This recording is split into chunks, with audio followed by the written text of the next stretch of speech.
Nak upah orang buat kabinet, modal belum ada lagi. Korang boleh beli ni lah sementara ni kan. Dia ada bagi satu dia punya instruction manual ni. Kita just follow je. First kali korang pasang dulu dia punya roda ni. Dia jenis screw guys. Pasang untuk ke empat-empat ni lah, kaki ni. Dia ada 3 layer ni, korang jangan masukkan je.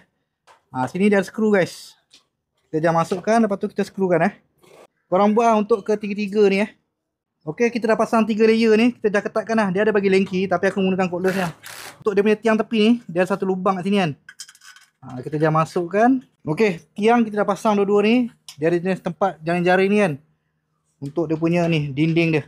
Kita pasang untuk 2 partition belakang dinding dia ni Dia ada jenis klip kat sini. Kita jangan masukkan untuk kiri dengan kanan ni. Okey, dia dah ada satu laci guys. Korang nak tutup boleh. Nak tolak kat dalam boleh. Nampak memang terbaik.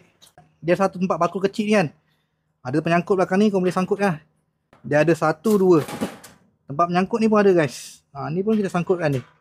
So dekat mana korang dapatkan rak kabinet ni, untuk korang letak kat rumah korang kan. Dapur belum ada kabinet, korang boleh gunakan ni. Harga murah, nak pasang senang. Korang boleh tekan link kat bawah.